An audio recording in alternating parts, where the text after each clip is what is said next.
স্ট্রোকের অনেক পেশেন্টই আমরা দেখি আমাদের দৈনন্দিন প্র্যাকটিসে হেমারেজিক এবং ইসকেমিক দু ধরনের স্ট্রোকই আমরা দেখে থাকি। এবং তাদের বাড়ির লোকের যে কমন কোশ্চেন হলো যে ডাক্তারবাবু কি ফিজিওথেরাপি করাবো, কাকে দিয়ে করাবো।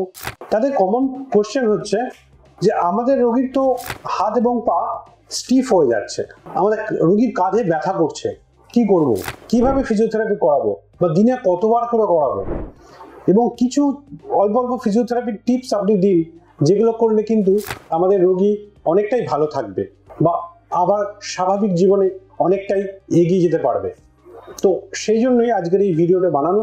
এই ভিডিওতে আমরা কিছু পায়ের ফিজিওথেরাপি দেখব যেগুলো আপনারা আপনার বাড়ির স্ট্রোকের পেশেন্টকে কিন্তু করাতে পারেন। চলুন দেখে নেওয়া যাক। প্রথমে যেটা আমরা করব, স্ট্রোক পেশেন্টদের ধরুন ওনার বাঁ দিকে প্যারালাইসিস হয়েছে, তাহলে এই যে পাটা দেখছেন সেটা কিন্তু এরকম প্ল্যান্টার ফ্লেক্সড অবস্থায় থাকবে, মানে নিচের দিকে থাকবে, এবং এই পায়ে কিন্তু পুরো স্টিফনেস থাকবে। তাহলে প্রথমে যেটা আমরা মোবিলাইজেশন করব এবং তারপরে কিছু স্ট্রেচিং এক্সারসাইজ করব। আমরা এই আঙুলগুলোকে মোবিলাইজ করব আস্তে আস্তে, যতটা পারমিট করবে পেশেন্ট। এইভাবে আঙুলগুলোকে মোবিলাইজ করা হলো। তারপরে আমরা এই অ্যাঙ্কেল জয়েন্টকে মোবিলাইজ করব, যতটা পারমিট করবে ততটা। নেক্সট যে এক্সারসাইজ সেটা হচ্ছে আমরা পেশেন্টের হাঁটু যতটা ফ্লেক্স করতে পারবো ততটা করব, দুটো হাঁটুই, নর্মাল হাঁটুটা এবং যে প্যারালাইজ যে পার্ট আছে সেই হাঁটুটা। এবং রোগীকে বলবো যে আপনি হাঁটুর দিকে তাকান, দুটো হাঁটু মানে প্যারালালি রাখার চেষ্টা করুন যতটা পারবেন, এবং দুদিকে হাত দিয়ে রাখতে হবে আমাদের। এবং রোগীর যদি পাটা ইনিশিয়াল পিরিয়ডে যখন পায়ের পাওয়ার থাকে না, মাসেল পাওয়ার থাকে না, তখন কিন্তু দেখা যাবে এই পাটা এইদিকে আস্তে আস্তে আস্তে আস্তে পড়ে যাচ্ছে।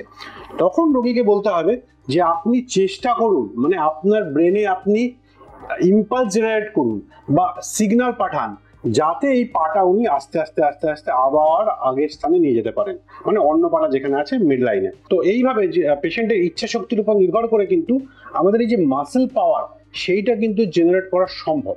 এরপরে আসি নেক্সট এক্সারসাইজে। নেক্সট এক্সারসাইজ হচ্ছে টেন্ডো অ্যাকিলিস স্ট্রেচ। এই ক্ষেত্রে হাতের পজিশনটাকে দেখুন, আমি কিন্তু ওনার বোরালিতে আমার এই হাতটাকে প্লেস করেছি এবং আমার এই ফোর আর্ম দিয়ে কিন্তু এই যে পা এটার উপর প্রেশার দেব, এবং আমার যে অন্য হাতটা থাকবে সেটা থাকবে ওর নিকে ফিক্স করার জন্য। এবং আস্তে আস্তে আস্তে আস্তে আমার এই ফোর আর্ম দিয়ে কিন্তু ফুটে স্ট্রেচ, মানে টেন্ডো অ্যাকিলিস স্ট্রেচটা করব, ফুটের উপর প্রেশার দেব, যতটা পেশেন্ট পারমিট করবে ততটা। ইনিশিয়ালি করলাম 10 সেকেন্ড, তারপর আবার 10 সেকেন্ড, যতটা পেশেন্ট পারমিট করছে ঠিক ততটা। যখন খুব ব্যথা হবে তখন ছেড়ে দিতে হবে। তো এটা মোটামুটি 10 থেকে 15 বার এবং দিনে 3 বার করে করাতে হবে। নেক্সট এক্সারসাইজ হচ্ছে প্যাসিভ স্ট্রেট লেগ রাইজিং। দেখুন আমার হাতের পজিশনটা, আমার হাতটা কিন্তু আছে গোড়ালির জাস্ট উপরে এবং অন্য হাতটা চলে যাবে নিয়ের উপরে, নিটাকে ফিক্স করার জন্য।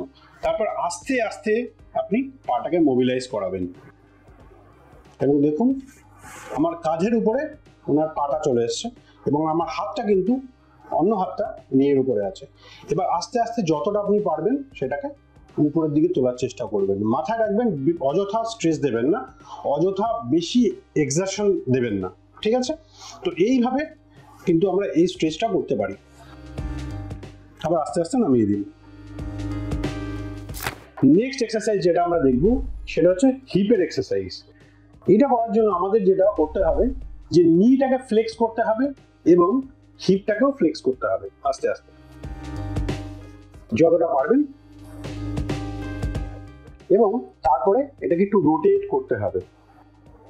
মাথায় রাখবেন পেশেন্টের যেন বেশি ব্যথা না লাগে, এইভাবে রোটেট করাবেন এবং যতটা পারবেন পেটের দিকে নিয়ে যাওয়ার চেষ্টা করবেন।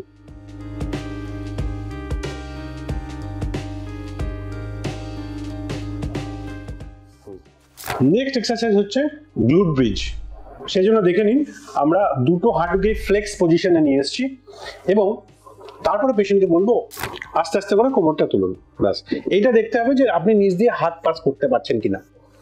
তো এই হলো লোয়ার লিম্বের এক্সারসাইজ, যেগুলো কিন্তু একটা স্ট্রোক পেশেন্টের অনেকটাই উপকার দেবে।